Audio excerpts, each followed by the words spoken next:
बाबर का ये जो फैसिनेशन था हिंदुस्तान को लेकर, where it germinated, the fascination to conquer Hindustan. Two grandmothers told the stories of the great Taimur. Babur has this fascination that I have to fulfill the dream of Taimur, which he couldn't. Taimur has one aim of the life, and that is to Islamize whole of the world. That is the instruction of the Prophet Muhammad. What the article also states is that he did not just kill Hindus, he also killed Muslims. So what was this culture of killing your own brethren?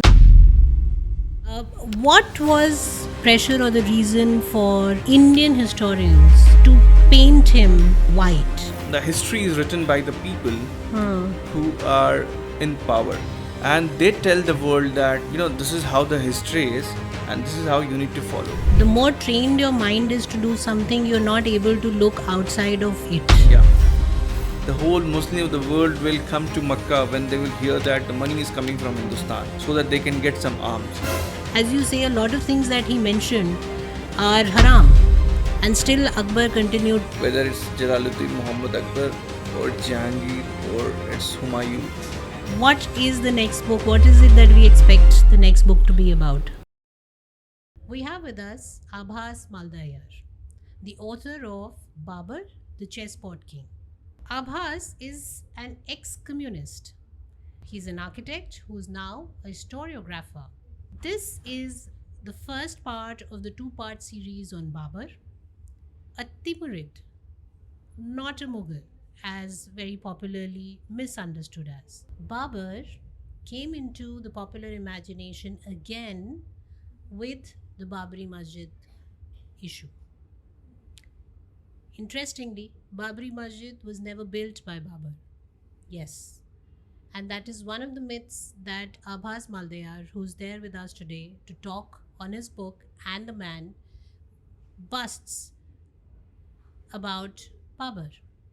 Apart from many other misunderstandings that very strategically were indoctrined into our minds through the education system, about a man who was eulogized, who was talked highly upon, who was credited for being not just a great poet but a builder, an architect, someone who loved India, again, like the Mughals, and who did a lot for the people of Bharat. There are many such interesting aspects, anecdotes, and facts that today we will talk about with Abhas.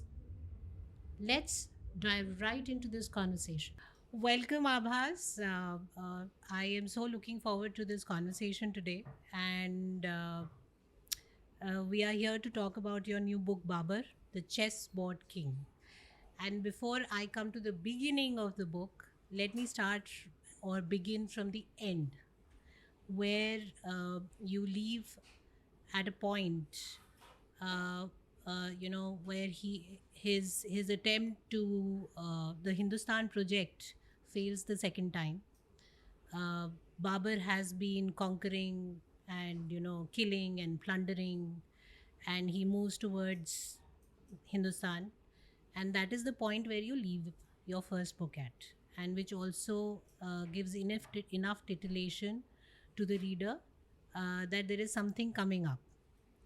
Uh, तो उस point से बात करते हैं Sure. कि बाबर का ये जो फैसिनेशन था हिंदुस्तान को लेकर, ये प्रोजेक्ट हिंदुस्तान जिसको आपने नाम दिया है, और वो बार बार बार बार उसको फतह करने की लालसा रख रहे थे, वो ये बताइए कि वो पहली बार जर्मिनेट कहाँ से हुआ? What was the first time when where it germinated the you know the fascination to conquer Hindustan? First of all, I must thank you, Lipika, for having me here. It's indeed a pleasure to be talking to you. And yes, the book ends with Baba's second project, Hindustan, failing. And I deliberately left it at that point so that people keep thinking that what's going to come up next as the sequel of the book comes. But the kernel or the germination of the idea of the project Hindustan goes back in the time when he was just growing. He was just 12, 13-year old when he lost his father, and he was taken care of by his two grandmothers. One is from the mother side, and one is from the father side. Both of them told the stories of the great Taimur, whom we also know as Taimur Lang. Mm. And because we are sitting in around NCR region, this is where Taimur had come and he had done one of the worst massacres. And it is said that for days the city of Delhi smelled like the Was- ghor, yeah. right? Because the people were They dead, plundered and everyone killed was and, yeah. killed, everyone was dead, the bodies were lying here and there. Mm. And it's said that around 1 lakh of people died in that massacre. Mm. So, this is about the massacre, but the massacre can be of different color. Massacre of Taimur always had some religious connotation too, Mm. which makes him different from the other side of Babur's family, which is the uh, from the mother side, that is the lineage of Genghis Khan, etc. Mm. For Taimur, it was always the fascination to establish Islam by hook or crook at and worldwide. The reason being that he writes, actually his biographer Yazdi writes Mm. that Amir Taimur has one aim of the life, and that is to Islamize whole of the world, Mm. because that is the instruction of the Prophet Muhammad, Right. and he wants to fulfill it. The biography further tells us that when he goes on the battle with the pagans or say polytheists, so he specifically takes this prescription from the holy book that what exactly I am supposed to do. He does not deviate from that. He follows exactly what the book tells. And this is what the biography is telling. This is not a manufactured thing of today. Mm. Now, Babur heard all these stories, and he always has this fascination that I have to fulfill the dream of Taimur, which he couldn't. He came here, but he couldn't establish the Timurid empire here. It never could be made to happen. And the whole purpose was that he wanted to Islamize as well, because which becomes quite clear from his sermon, his praise to the two people. Two of them are the Ghazni and the Ghori, two of the worst iconoclast which we have seen. In fact, your last part, the last chapter, the epilogue, Yeah. actually mentions those two, and the Yes. third he used to dream Yeah. and consider to be himself in the Yes. lineage of right after Gori and Ghaznavi. He felt Yeah. that he should be the one ruling the, Yeah. I mean, sitting on the throne of Hindustan and Yes. making that dream come true. Yes. Hmm. But I mean, coming to that interesting part of because you brought out both sides of the parents and the fascination for Taimur and his lineage coming from there as well. Uh, what is, for the longest time, nobody knew what was the difference between Yes. Timurid and a Mughal. Yes. So why don't you, for our viewers today, try and differentiate the two as to who were the Timurids and why Babur was a Timurid and not really a Mughal, and who were the Mughals? So when I began this project, I never knew that I will come with this distinction made through my books. Mm. I began the project saying that I am going to write the history of the Mughals, Mm. and it was more like a failure of the hypothesis, I would say, because the hypothesis was that I am working on the Mughal Yeah. project, and the title, as in the hypothesis, completely went wrong when the facts came in front of me. So the result is this, that Babur established an empire which was called Timurid Gurkhania and not the Mughal Empire, as we all know. Mm. He was not the founder of the Mughal Empire. Mm. And the story behind it goes this way, that he comes from the lineage of Taimur. We already discussed about it.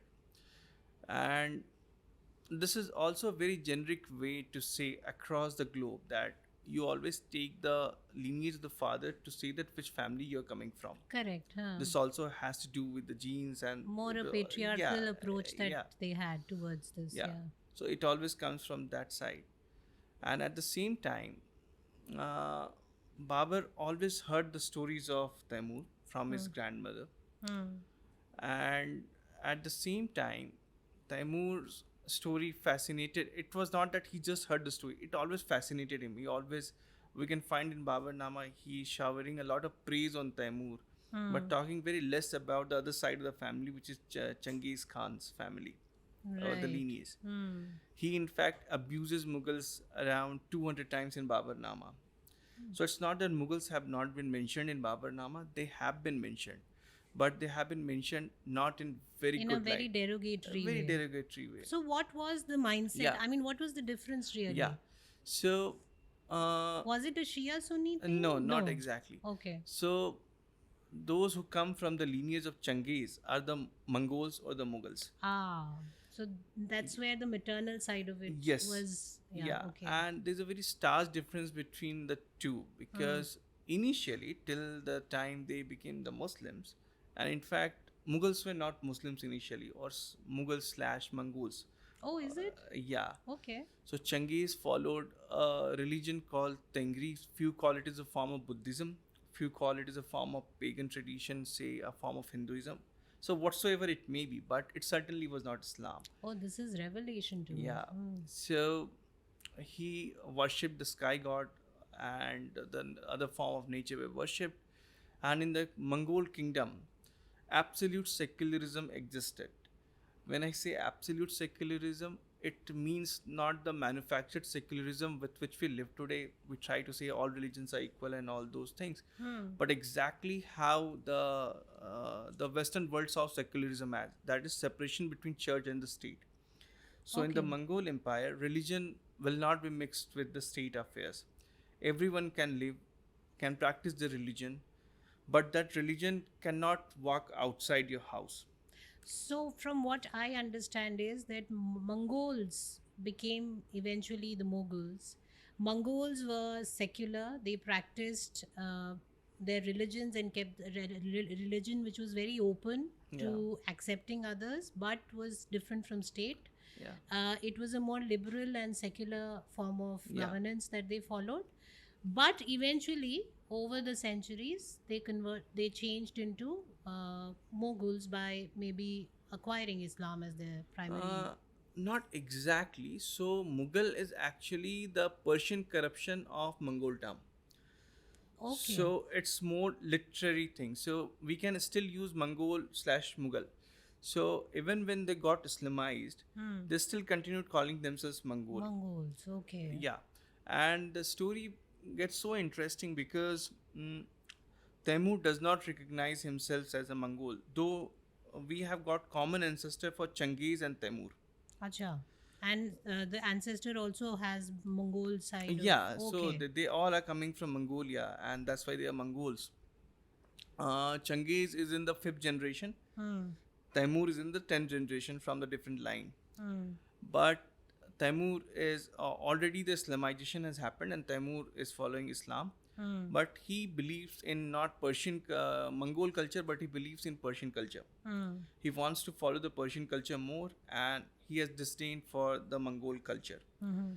And what was very interesting aspect of Mongol religion, Mongol culture is we spoke about their secularism, and there are very apt examples about it, because we know that Mongols were the biggest persecutors of the Muslims. Hmm.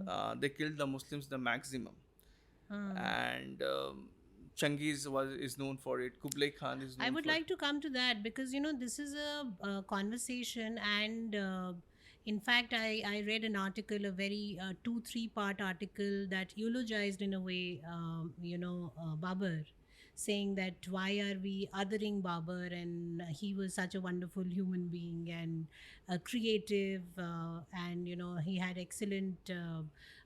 This thing towards art and culture and everything, but frankly the what the article also states is that he did not just kill Hindus, he also killed Muslims. So Yeah. I mean, why are we just trying to make him look evil and anti Hindu or something? So what was this culture of killing your own brethren or people who followed the same faith?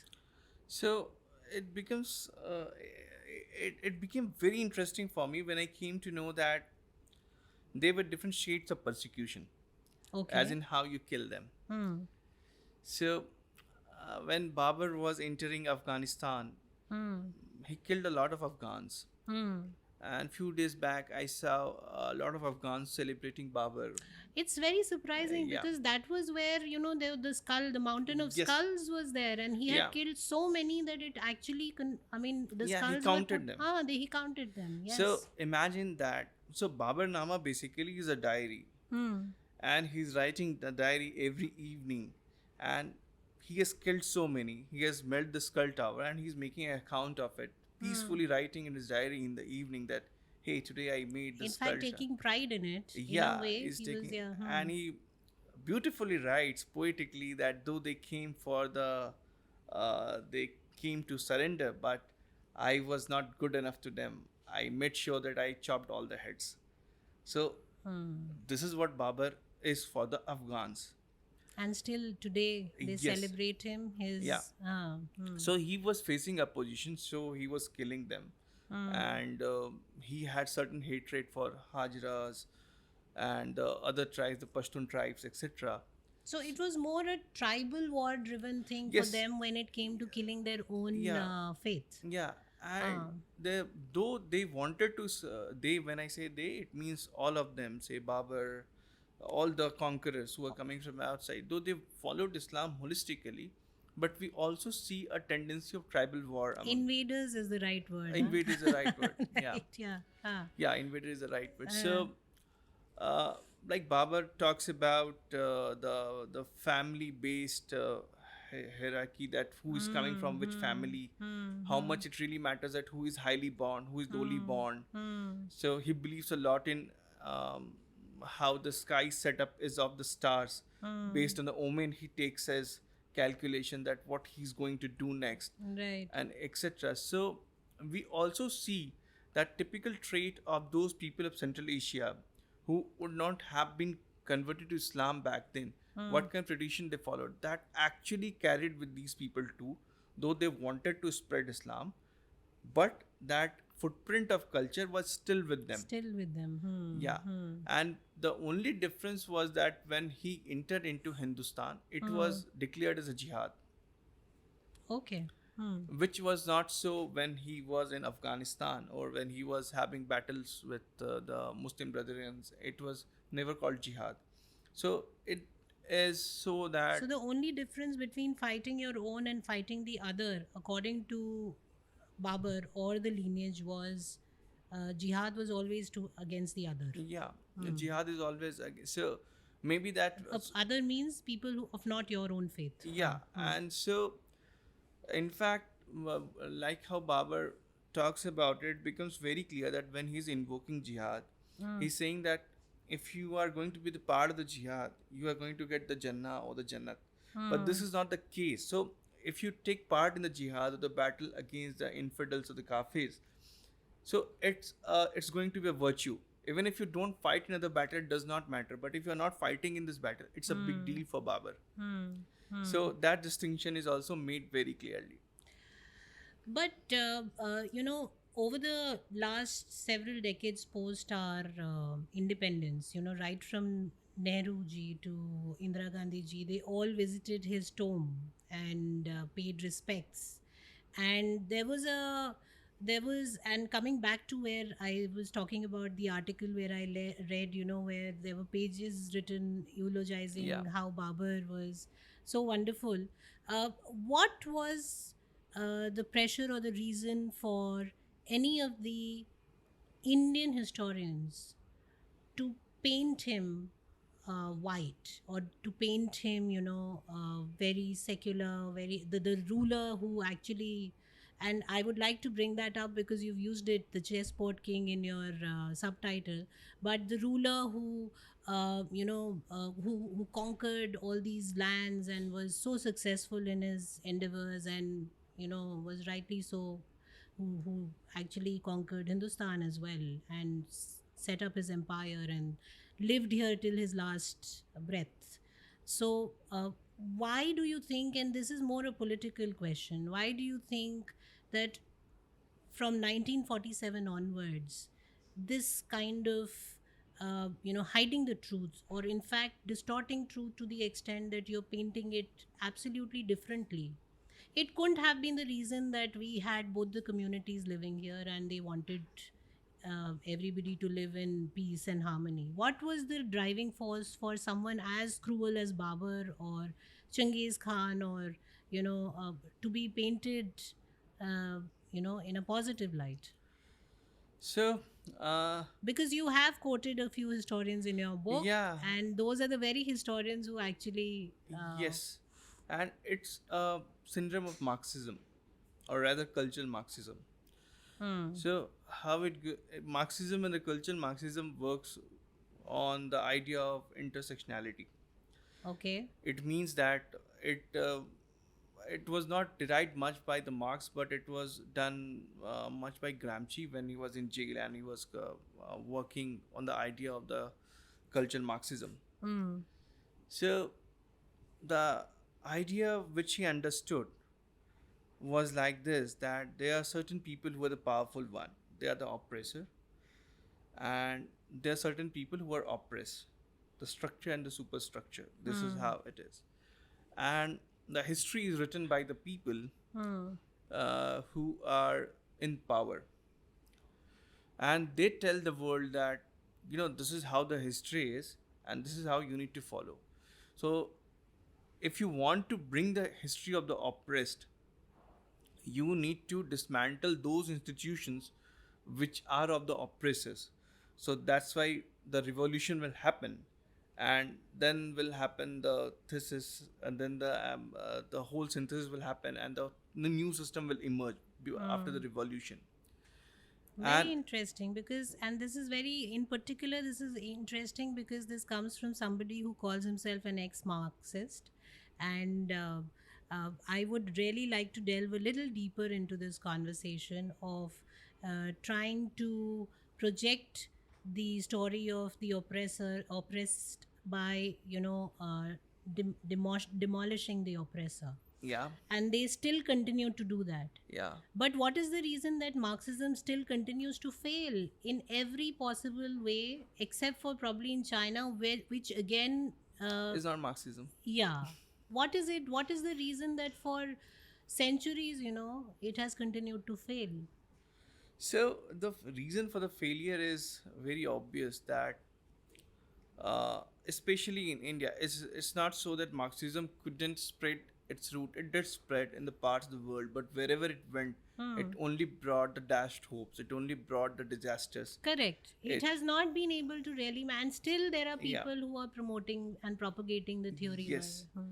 So, because it exactly come from that point of view, which I was explaining earlier, that oppressed and the oppressor. So what happens that they try to fit in everything in this equation, Hmm. and say that if I have been declared as an oppressor, so whatsoever it may happen, even if 300 years have gone by, 3 centuries have gone by, when I am dead, then also I will remain the oppressor. Hmm. And the people who are the oppressed one, they are always going to remain the oppressed. Hmm. Now, what they did is, when the historiography was happening, because they perceived the Muslim community as a global minority. Hmm. And that means that if you're a global minority, you're always oppressed. I Whatsoever. was about to come to that. That Yeah. then why is it that someone who has had a history of plunder and Yeah. devastation and killings was made to look oppressed? Yeah. So you answer my question Yeah. there, that because globally Muslims were a minority, they were automatically understood to be oppressed, Yes. which was actually not the case. It was not the case. Hmm. And so the kings like, say, Babur, Akbar, Jahangir, the names you take in a long list of the names, and they all were seen as a representative of that community. Hmm. And so, if today you say a thing about Babur, which may not sing to the tune what Pandit Nehru wanted to sing, Hmm. then it's going to be a problem, because he saw him as a gentleman, a man of art, and whatnot. But he destroyed and only destroyed wherever he went. So, if I today say, hey, that, hey, Nehruji was wrong while he was saying that Babur was So it will fall into this category that it's Islamophobia. I am spreading hate against Islam, though I'm talking about Babur. Hmm. So this whole representational system, which has been set within the sets of the oppressor and oppressed, Hmm. that has led to even how the history has been written the way it was written, because it was the Marxists who believed in Marxism controlled the historiography for a very long period. But as the economy of the places rose, as the people went beyond reading the humanities and went on to read humanities, earlier the time was when people would invest more into technology, people would invest Hmm. more into getting educated in a field which will not be humanities, it will be science and technology, because everyone was trying to get some good job. Back Hmm. then it Hmm. was Hmm. always a target that how can I make my career secure. Hmm. Except the metro cities, not any other place had enough of resources where people can build on to get employment. So to get employment you need to have certain specialization. So when people, so say the lower middle class or the middle class, was struggling to um, get into a profile where they can have some good earning, there were certain people, the elites, who were already in the humanities and they were writing the history the way they wanted to do it, the way.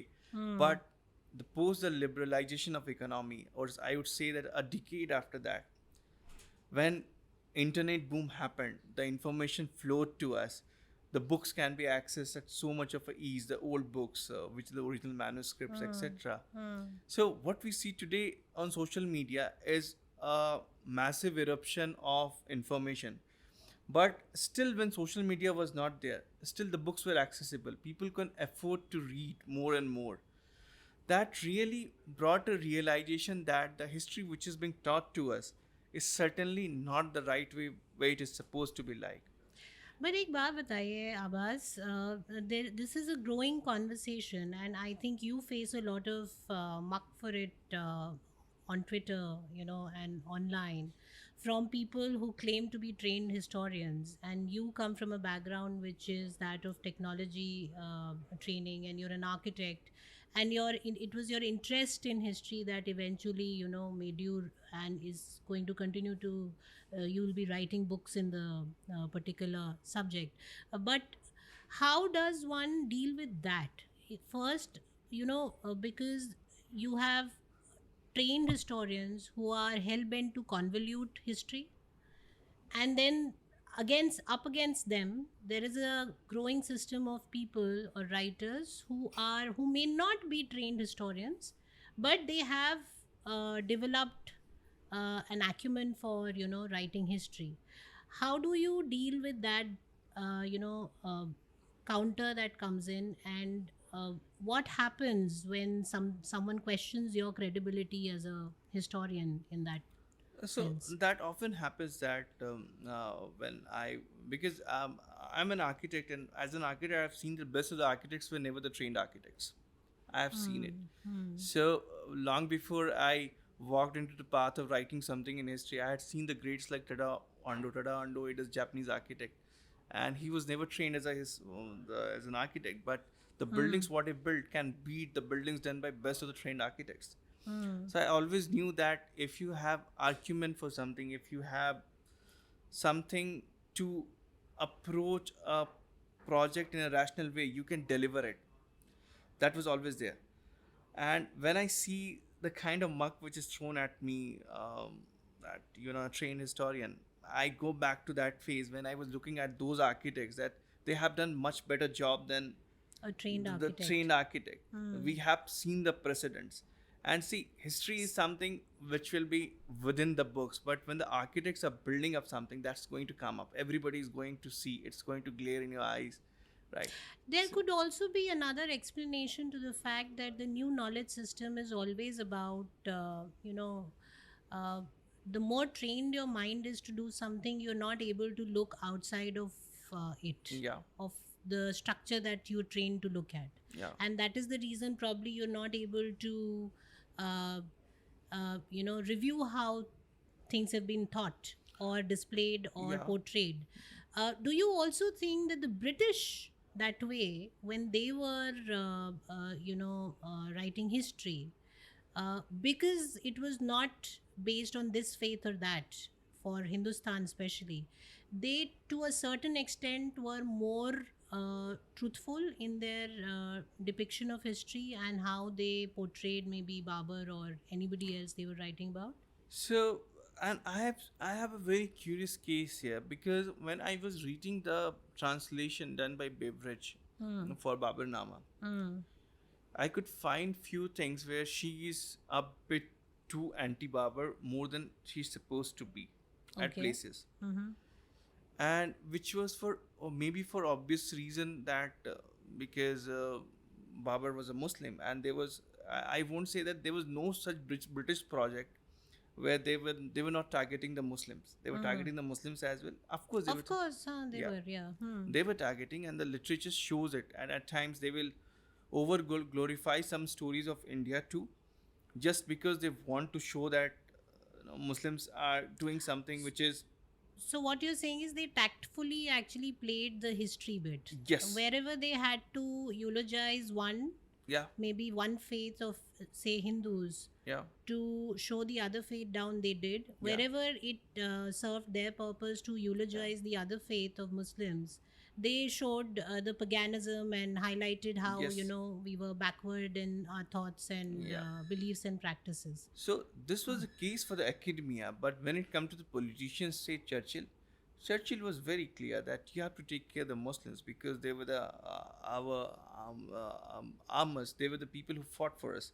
He Hmm. said it on record. Hmm. So the political scenario was much more different than academia. While academia was trying to always try to see Muslims as an enemy to a large extent, but the politicians saw it differently. The British Which politicians, they, I think, continue to. yeah, All over the world. yeah, Today, the problems that are arising in different parts of Europe and in the West is basically a political problem that arose and started much ahead of their. I mean, much before the younger lot came into being. yeah.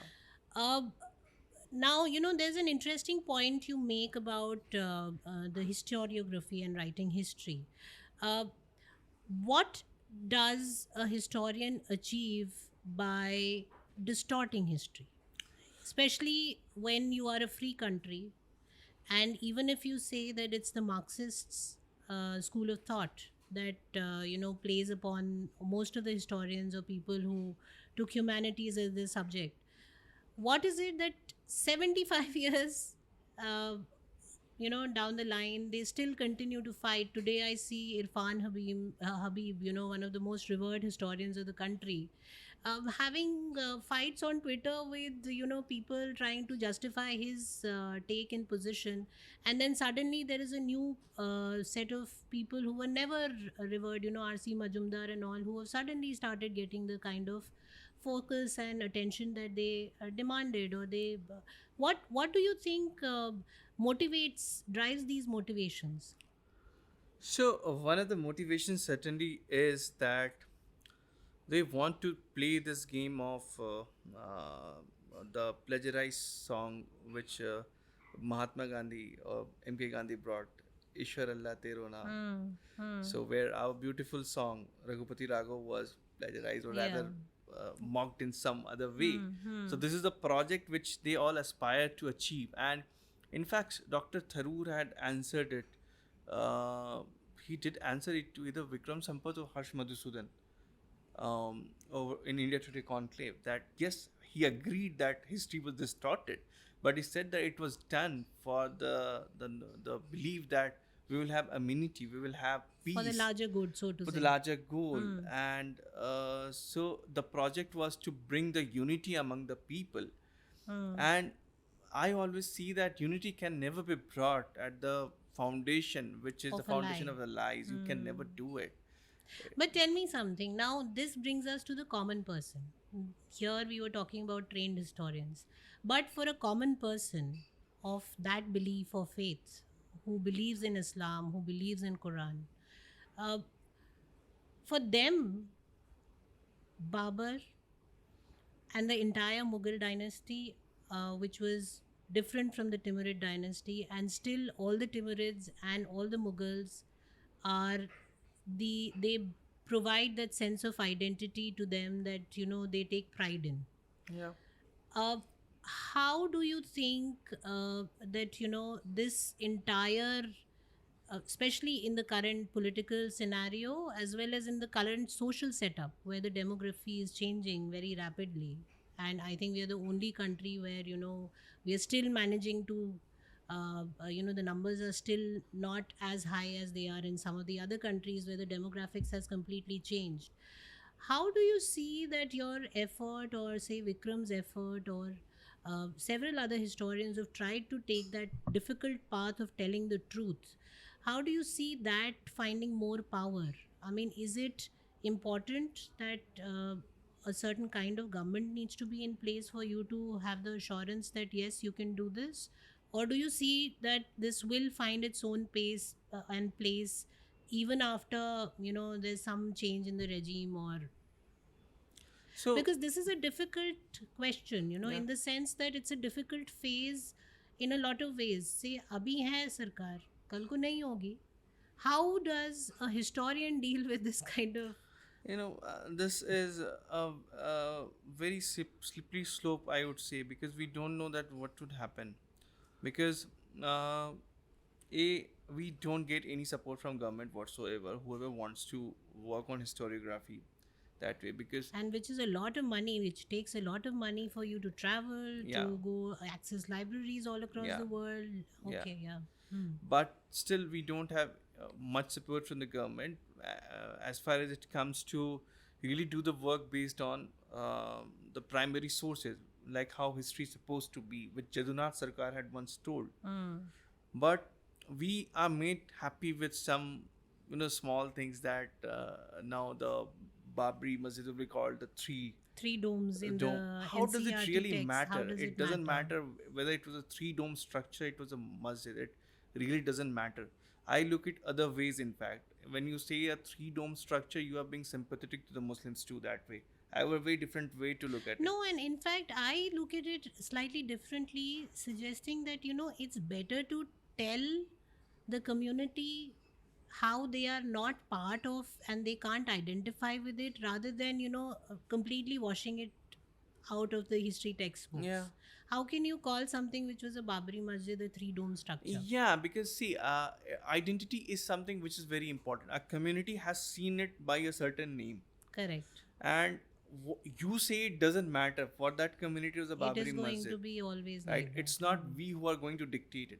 And but आपने उसका नाम change भी कर दिया, तो उससे क्या? Where you are talking about what else Baba did? Your textbook is so hollow, so shallow. They don't talk at all about they don't give the sense of that history is being taught to the primary sources at all. If you talk to a kid who has just finished his matriculation and been through this NCRT books, or say even a guy who has picked it up in standard 11 or 12, has been reading humanities, will he be able to tell you 10 primary sources? I doubt he would be. And that's where the problem lies, that we are not even remotely connected to how actually history is needed to be seen as. And then that's when say the government make one or two such changes, and social media Everybody, is all yeah, the whole social media is a buzz that, yeah, that we have something done this, positive yeah. has come out of And it. then even the people on the other side are also quite not very happy that why they did this. All those nonsense debates will pick up.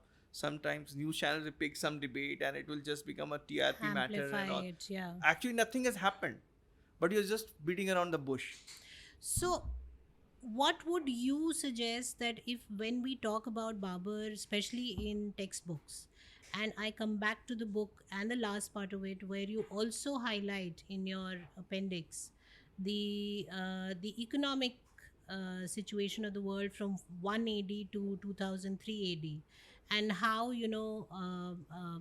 plunders took place, and how not just Timurids who were invaders, but even Mughals who were the so-called Shasak or the rulers of the country, sent back huge amounts of money uh, from Bharat to the lands which probably they weren't even governing at that time. Yeah.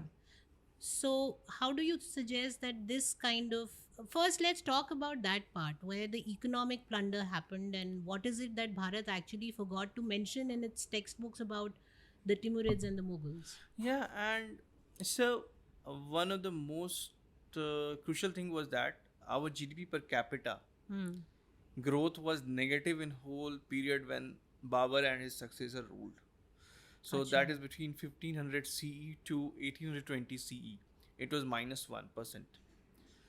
So So, which proves that, yeah, people were becoming poorer. correct. So if you talk about the glory, that you will see a lot of social media posts that yes, India's GDP share was 1/4 of the world when they ruled. Hmm. I'm not going back that what it was earlier, but now imagine that GDP share of the world of India or the empire of Hindustan Hmm. is around 25% of the world, Hmm. but GDP per capita growth is negative. It indicates that even if the Sultanate has have enough of money, the people are poorer. Hmm. So how does it really matter that what a particular dynasty was having? It really relates a bit to a lot of current politics too. It's all about a dynasty. It's not much Correct. about the people. Hmm. And the plunder was so bad that when Babur came, he defeated Lodi in the Battle of Panipat, Hmm. and in fact, each and every Kabuli, as in the person from the Kabul, was given a minimum of one silver coin. Hmm. Hmm. The money was sent to each and every relative in Khurasan. The money was sent back to Samarkand. The money was sent back to Afghanistan, and a lot of around 13 lakh was given to Humayun, and so on. So a lot of money was distributed, Hmm. and it was not given back to the people. Say that this is yours and you should get it.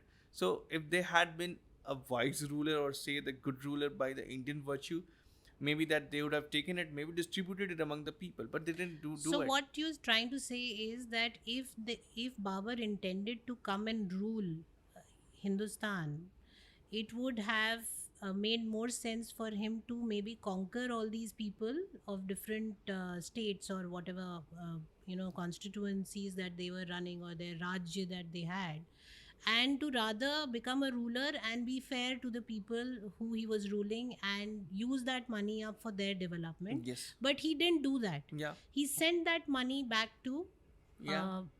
lands outside of Bharat. Yeah, and not only that, it continued. Akbar sent a lot of money to Makkah. Hmm. So there's a story goes by the Muslim historiographers of that period that the whole Muslim of the world will come to Makkah when they will hear that the money is coming from Hindustan, so that they can get some arms. So it recently there was a lot of talk about the redistribution of the wealth and everything, but exactly Rahul this is Gandhi what was mentioning happening. it, yeah. The money was taken from here, and it was going to Makkah, and it was being distributed because the folks from each and every part of the world are coming because they know that money is coming from Hindustan. We will get money. And so it's not only that Akbar sent it, the tradition was continued by Jahangir, and Jahangir in fact specifically states in his own record that he took utmost care of the scholars who were Muslim, but he did the discrimination against the Hindus.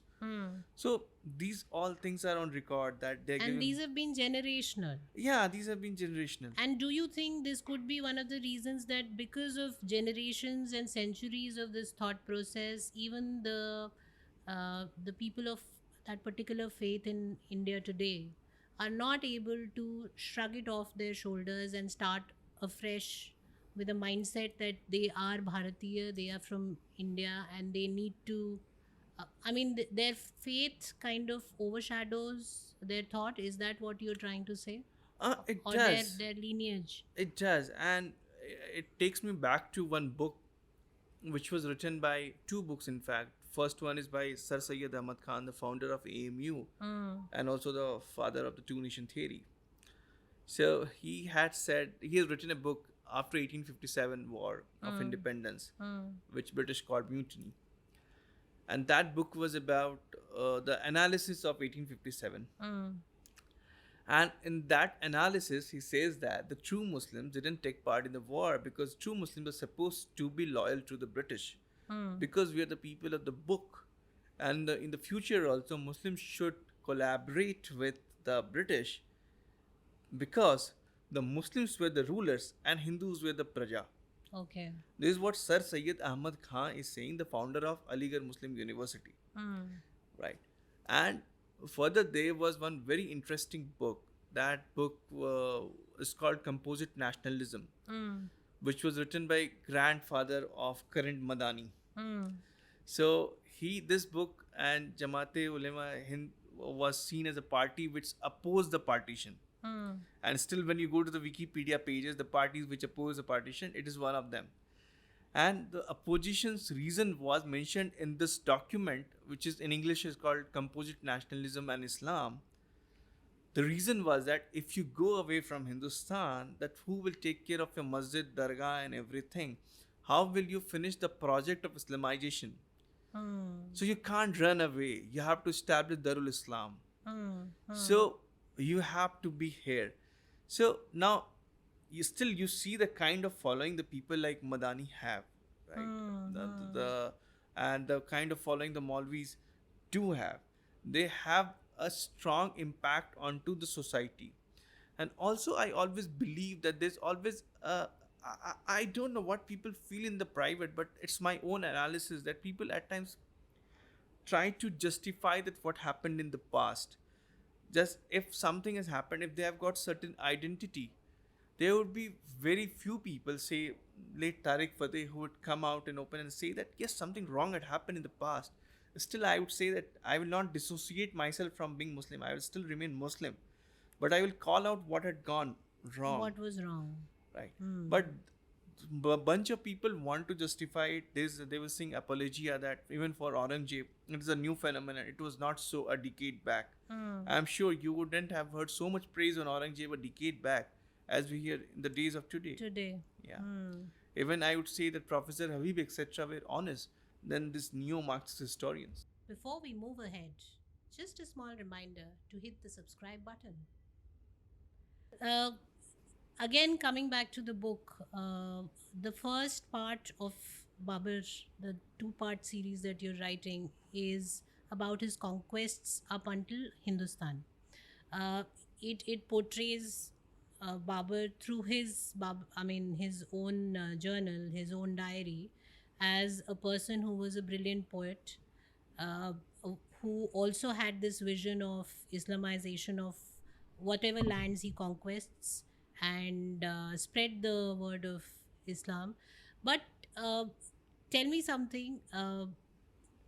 How was everything bad about Babur? As you know, it as probably your conversations in other podcasts come out to be. He was not really, so to say, following Islam to the T. He used to drink. He was a gay, and both these things are deeply prohibited, and in fact they are considered a crime in the faith that he followed. Yeah. So what is it that you're trying to suggest when you talk about him as a chessboard king? Chessboard, if you look at it, chess में रानी होती है जो सबसे powerful होती है. राजा का role सिर्फ एक घर का होता है, to probably move around and protect if he can. Uh, why this two-part series is taking that shape and being termed as the chessboard king, where Babur, on the other hand, in this part you look at the more positive side of Babur. Yeah. So Babur certainly had qualities like any other human being, and I'm sure that I will get backlash again for saying it. I always get it, but he was a very good poet, and not a poet of that level who can be called a professional poet, but he was certainly a good poet, a layman who is just who is a warrior rather, who is warring every day, who is just trying to get hold of some territory, fighting with his own cousins. He has a war every day almost of his life. He's in battle all the time, traveling here and there, living in the tents, very tough life. And still he's able to produce such beautiful couplets. More than couplets, at times he's written the poems too. And they're beautiful. If people read in Persian, they will see the more essence of it. These are the English translations which I have produced here. So what it does is that it gives you a sense of Babur in a way like how any Indian will not like to see as. When I say any Indian, I'm specifically talking of the two communities, Hindus and the Muslims. So Hindus certainly would like to see him as a villain, Mm. and the Muslims will always like to see him as somebody who was a great conqueror who came here, and Babar Mirza just established Darul Islam over here. Mm. But Babar was a lot beyond that. He was a very good poet. Mm. And of course, when it comes to his trait of the sexuality, he was a gay, and it happened uh, during his first marriage itself, where he says that he's attracted to this boy called Babri, and whom he has found in the Kabul camp bazaar, and he is so fascinated with him. He is maddened in his love, and these are the things which he used In poetry. in Yeah. poetry. He's writing poems for him, and he says that when I look into your eyes, I get shy, and suddenly my eyes turn down. And he's talking about it when he's explaining about his first marriage. Mm. He's explaining that he's not very fascinated to go and live with his first wife, but he wants to spend more time with Babari. Mm. So this again is absolute haram in Islam, and when someone tries to look Babar as an ideal person, say a Muslim is trying to look at him or is trying to shower praise at him, it really puts very bold question marks at why you are praising him. Mm. And as far as the alcoholic part is concerned, he became quite alcoholic, and while they were traversing tourists to Hindustan, Mm. they were consuming opium every day. Mm. And the day journey will, in the breakfast generally they would have opium. That's how the journey Started. begins. And before the battle of Khanwa is the second battle with the troops of Rana Sanga. I was about to come to that Yeah. because that's where a lot of people also say that हमेशा हिंदुस्तान में अंदर की दरवाजे का ताला जो है किसी हमारे अपने ने ही खोला है. Yes. ये एक क्रिटिसिज्म हम लोग फेस करते हैं, आज भी फेस करते हैं.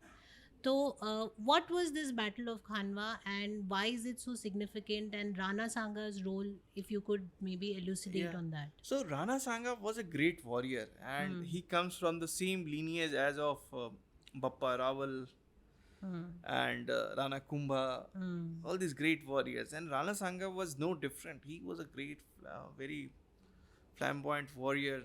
Babur was not very fond of him in a way that he was scared of him too, because he was really powerful. And this battle of Khanwa became quite important because that really established Babur's supremacy, because the most powerful king in that region was Rana Sanga or Maharana Sangram Singh or whatever we may like to call him. So before the battle of Khanwa, there was a battle of Bayana. Mm. In that battle, the troops of Babur were defeated badly. Mm. No one talks about that battle. Everyone is interested in battle of Khanwa. Khanwa. And the battle of Bayana was so ferocious that the people who had gone to the battle, when they returned back, they said that I am not going to join the battle with you in Khanwa, because in the dreams also we see the Rajput warriors and coming and killing us. Mm. Such was the terror of the Rajput warriors. Mm. Such was the terror of Rana Sanga. People blame that Rana Sanga wrote the letter and that's why Babur came. Mm. No. First thing is that letter is a separate part. This can be discussed separately. Irrespective of whether Rana wrote the letter to him or not, he would have certainly come, because Hindustan was always in his dream. And he had been trying to do it since ages. And it took almost 15 years rather 2 decades to materialize that aspiration. Finally, he makes it in 1526 with the Battle of Panipat. But tell me about that letter as well, Yeah. because that is a very that's an argument given, Yeah. and that's how Rana Sanga is also probably blamed for what. Yeah. So, as far as the letter of Rana Sanga is concerned, we have not seen letter anywhere. Okay. What we have only seen a couple of lines claim made by Babur in Baburnama, Hmm. that Rana plays that you come, you come from the southern end, I will come from the northern end, and we will together conquer and trap these guys. Rana Sanga never turned up. Okay. He blames that he betrayed Babur. Hmm. Now, when he says so, the first question arises that what exactly was written in the letter, because Babur is making such claim. Hmm. Now, there are the Rajput chroniclers of almost contemporary period who say that Babur had asked for the help from Rana Sanga. Hmm. Hmm. This is coming from the Mewar's documents, which exactly this is the documentation which they also used to do. Hmm. There is a this has been detailed by a historian called Sharma. He has explained all the thing that how exactly Babur tried to get help from Rana Sanga. Hmm. It was other ways around. Hmm. And the discussion of the letter only happens in Baburnama. So we don't exactly know that whether that letter was written even or not. Okay. Okay. So the mighty Rana Sanga, who had already defeated Lodi so many times, why will he need The question is, why would he need the help of help Babur of to a come loser and, prince, a chessboard king? A chessboard king because he was not powerful enough. He was just trying to consolidate his territory, get one territory rather, because he had no territory. Kuch to mil jaye. That's what he was aspiring. Why will he take the aid from a king? And that started from the Samarkand, where Yeah, he lost his yeah, territory, and yeah. then due to ill health initially, and then he could never get it back. Yes. And that's where the whole battle with his own cousins and brothers Yes. started. And that's the vision that I think he carried forward and ended up in Hindustan. Yeah, because he was not having any territories in the east western side, so he had to move east, and he reached Kabul, and Kabul was more of a secure place, and he was also running away from one arch enemy whose name was Shaibani Khan. So wherever Babur would go, Shaibani would follow, Follow. and Kabul looked like a safe place. So when he heard once that Shaibani is coming, so that's when he also planned that can I go to Hindustan second time. So that's where his second attempt to To Hindustan also Hindustan comes. is. Why would somebody, and this is also, I would like to understand that what would the driving force be for Akbar, who eventually got his diary translated to, Babur. I think after Babur, it was written in Turkey. Yeah. And it was translated in Persian Yeah. by during Akbar's time. Yeah, 1589. Yeah. So why would a person let his journal be available somewhere where a journal where he would have disclosed this most significant of his secrets? Why would that be available, and what was the driving force for Akbar to actually have it translated as is, and how much part of it do you think was retained? Because as you say, a lot of things that he mentioned are haram, and still Akbar continued with that translation the way it was. Yeah. So And you read off the Persian translation. Yeah, I read the Persian one, which Akbar had got translated in 1589. Hmm. So, first thing that all these emperors, they all were not following Islam to the totality. Whether it's Jalaluddin Muhammad Akbar or Jahangir or it's Humayun, everybody has some or the other shortcomings. And it was more the dictate of the elites that what we will do is what the form of Islam you are supposed to follow. Even if I follow or not, you are supposed to do it. That's how the things were. So even when Babur was Which a lot of elites even today try to Yeah, dictate on yeah, Twitter. We it see is- them it is out dictating there. things. Yeah. Yeah, they'll not follow or practice the systems and procedures laid down for women, but Yeah. they expect the women Yeah. to, and this is very much relevant even in the time of now. It does happen, and so Babur did a lot of such things which were un-Islamic, but the core purpose, the jihad, which always existed, he wanted to get into Hindustan, do the jihad, establish the empire of Islam or Darul Islam, and get the things done. And because I will relate it back to the Nehru's word where he said that he didn't destroy anything. He was not against any culture or what. We were talking about Battle of Khanwa. On the eve of the Battle of Khanwa, he decides or pledges that I am not going to take alcohol anymore. So, which should come in the later book, but I'm just giving a bit of glimpse of it. So, he destroys the pots of the alcohol. He throws it, and he says that like how I have broken these pots, that's how I break the idols of the pagans. So it's a complete transformation of Babur. If you look at it as a drama or a theater which is happening in front of you, you'll see that there's a complete shift of what Babur was and what Babur would be post Battle of Khanwa. He becomes an apt Islamist, whatever, ruthless, very and the ruthless. hatred only increases. Yeah, Which also comes across in his poems, where he talks about the elephants and the Hindus in a yes, very. yeah. So, coming to the point, what is the next book? What is it that we expect the next book to be about?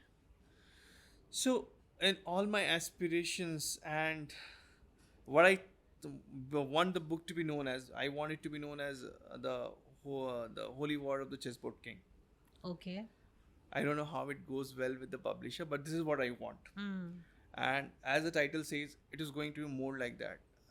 Because the moment Babur was in Hindustan, it was all about jihad. It was all about Islamization.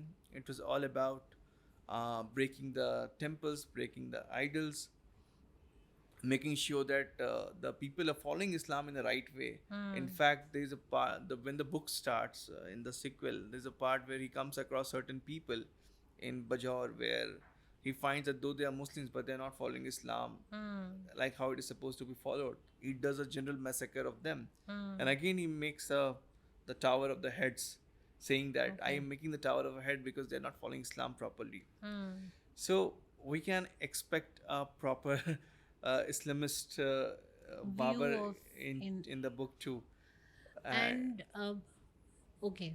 And what about what do you think is when we come to this book and the next book that you're writing? If I ask you to probably define Babur in a few words, how will you define his personality overall? Because from what I read, the culturalist and all the adjectives that are given to him, but as you very yourself said, historians make uh, unpalatable truths available to people. The job of historian is to make, however unpalatable it is, it's his job to bring forth, the truths that may not have been brought forth earlier. As very rightly said, you mentioned that it's the king's version or the victor's version that history is made of. But when a historian today writes from both perspectives, you would receive a backlash from the Hindus as well as the Islamists as well, alike. So when you view both the ends, both the sides of it, and with both these books, how would you overall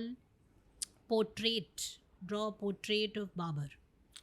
So taking the clue exactly from Nehru, that how he tried to describe, I would like to describe Babur that way, that Babur was one of the Babur certainly was a chessboard king because he couldn't consolidate his territories ever.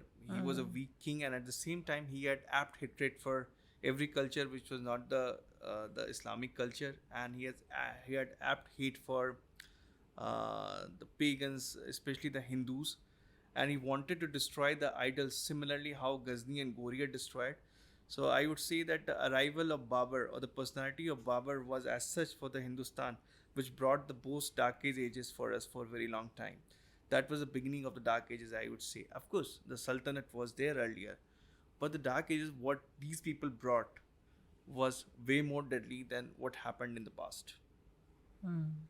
And he still, I think, died a broken man, is what I understand, because he could not go back to where he came from. Yeah, and He never wanted to rule continuously, but probably, plunder and go back, which he couldn't. I yeah, think. he had no choice also, because he had no territories in the region in the west, because all the territories were lost, and it was though he always had this quest to get back Samarkand again, which is done again and again by everybody. They never saw Hindustan as a homeland, as people say that sabka khoon shamil hai, वगैरह वगैरह, and the Mughals were also one of us. But So even the Mughals continued their Yeah. quest for Samarkand. yeah, and Akbar was there's a very famous campaign of bulk of Shah Jahan, where he tried to get back the land, and it was a continuous process. Aurangzeb saw himself as a Turani. But for Babur, it is also evident from the fact that he always wanted to be buried in In Kabul. Kabul. Whereas, yeah. उसका एक reason था. There was a reason for it that a lot of time people from say the Indic side want to give it a spin that because he hated India, but uh, he didn't hate India to that extent. He hated the climate for sure, and he hated the people. He didn't like the looks of the people. This is what it The described. local people here. Yeah, and maybe that because he had not traveled enough, he had not seen enough, he had just come across certain thing, and he had a certain perception. But he wanted specifically to be buried in Kabul because Kabul was the land where he rose. This is where he got the title of the Padshah, and all the Timurids came and say that you are going to be our Padshah, and this is where he first time got an elevation in his career, I would say, and that's the reason why he always remembered Kabul, and that's And he why, continues to be revered there. So, I Yeah. mean, he was not Though- wrong if you look at it. yeah, he though was. he ah. he didn't like the people of Kabul, but he liked the land of Kabul because it made him rise. 5 myths that you would like to bust about Babur that have been floating. If you can just give us a quick rundown on a few myths that, in general public eye, the few myths about Babur that you would like to break down quickly. So I would say a few of them would be that Babur certainly was a hardcore Islamist, which has not been acknowledged by the academia so far. Babur saw himself in the line of Ghazni and Gori, as in he wanted to be framed as one of those iconoclasts, the worst of them. Babur was a good poet, which people will not like to listen from me, especially. And Babur was politically very active in a sense that he would do exactly what the politics demands. He was a very good politician. He would play his ploys very perfectly to get his all the darts right way. Despite being so weak, he was still able to continue. He lived and lived and lived. He continued with the loyals. He had enough of loyals, so he could do it. Babur's was also a man who was a very good family man too, which This I I've observed. heard that he took care of his wives and sons and Yeah, everybody. everybody, unlike everyone else from his family, which should come in the days to come, he was a very good family man. He cared for his family a lot. He really cared that what will happen to his sister. He really cared what would happen to his wife, whether they are in good. What about the contribution to architecture? None. And why is it?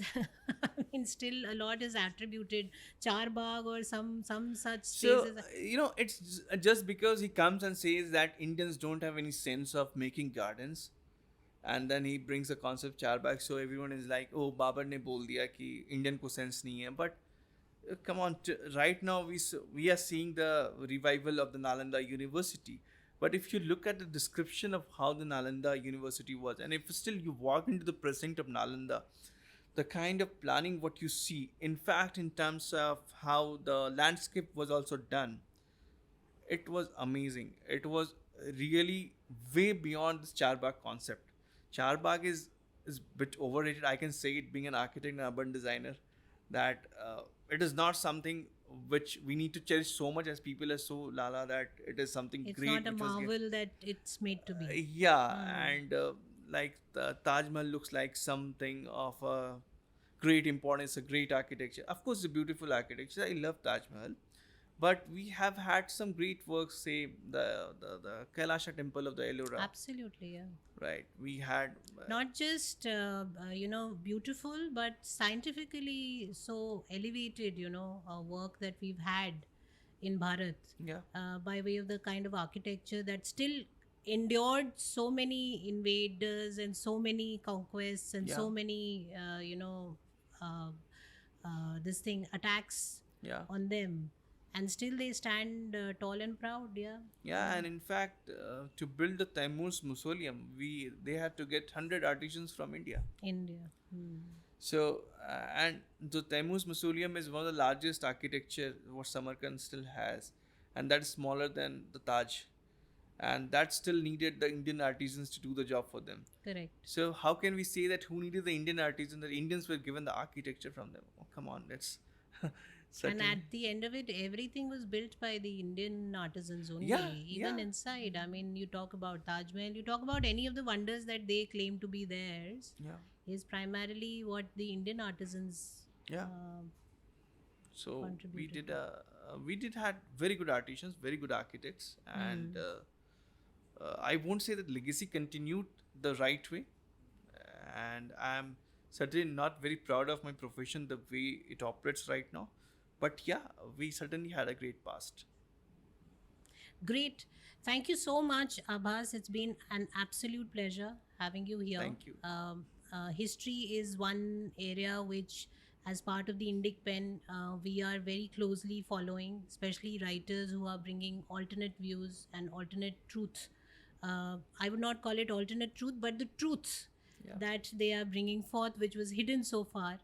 And we will continue to maybe look at what you are writing in future and keep inviting you. And the idea for the Indic Pen was to create a space to discuss, you know, ideas beyond books. So while there are writers who are coming to this platform, the idea is to bring forth and have conversations that at the end of the day allow our viewers to contemplate, reflect upon, and feel pride and take pride in their identities and where they are, where they come from. uh, I think I wish you the best for Thank your you. next Babar Two. series, Babar 2, and I also wish you the best for all the next series of books that you're writing in the Timurids and Mughals segment.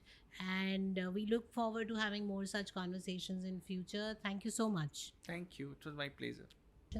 If you want to continue listening in to such interesting conversations about Bharat, do like and subscribe.